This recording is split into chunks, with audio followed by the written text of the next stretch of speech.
Nagbabalik ang PTV Balita ngayon. Hinikayat ng Philippine Coast Guard ang mga Pilipino na patuloy na mangisda sa Scarborough Shoal at iba pang teritoryo na sakop ng Pilipinas sa West Philippine Sea.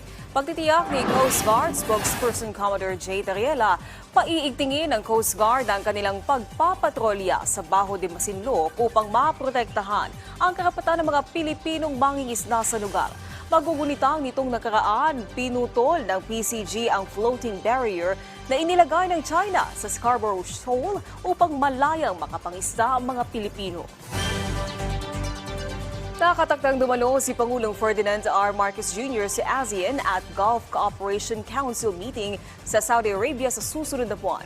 Ang ASEAN at GCC ay binubuo ng Saudi Arabia, Kuwait, Qatar, Bahrain at United Arab Emirates. Ayon kay DFA Undersecretary Antonio Morales, layo ng pagdalo ng Pangulo sa pulong na mapalakas pa ang ugnayan ng Pilipinas sa Saudi Arabia at iba pang bansa sa gitnang silangan. Samantala, alamin natin ang iba pang balita kay Julius Pacot ng PTV Davao.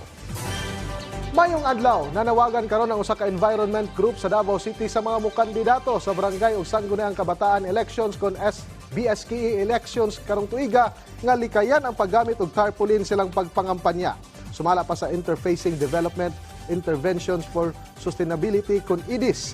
Sa pagtuon gikan sa Eco Waste Coalition, nakitaan nga taas nga level sa chemical ang ginagamit sa PVC o polyvinyl chloride nga tarpaulins. Nga aduna kini dili mayong epekto sa panlawas sa tao.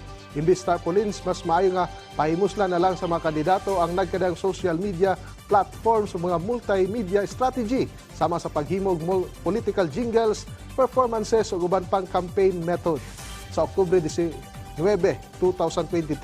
magsugod ug matapos sa Oktubre 28 ang campaign period alang sa BSKE 2023 nga mahitabo karong Oktubre 30 ning tuiga. This chemical can be transmitted through inhalation. So kanaamon nan siya ginapakusgan nga mag-campaign nga dili na magamit og tarpaulins ang atong mga candidates instead of using PVC tarpaulins. We are recommending na they use alternatives such as utilizing social media platforms to engage with voters. Samtang sikop ang 13 ka mga individual human nga nakuhaan og kapin 28 million pesos nga kantidad sa smuggled nga sigarilyo sa Task Force Davao. Kauban ang Davao City Police Office o Bureau of Customs kung BOC 11 nasakmit ang mga smuggled cigarettes alas 6 Lunes sa buntag sa Minterbro Wharf diya sa Barangay Ilang, Davao City.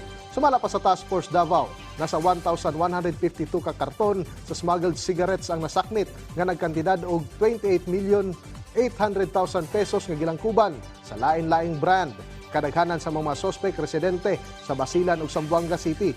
Ana karon sila sa kustodiya sa BOC 11. Ang mga na-recover mga sigarilyo ug ang 13 ka mga suspect mag-atubang og kasong paglapas sa Republic Act number 4712 Conan Act amending certain sections of Tariff and Customs Code of the Philippines kun smuggled cigarettes. Og mao kadtong mga nag-unang mga balita gikan dinhi sa PTV Davao, ako si Julius Pacot. Mayong adlaw. Daghang salamat Julius Pacot. At yan ang mga balita sa oras na ito. Para sa iba pang update, i-follow at i-like kami sa aming Facebook at Twitter accounts at PTVPH. Ako po si Naomi Tiburcio. Magandang hapon.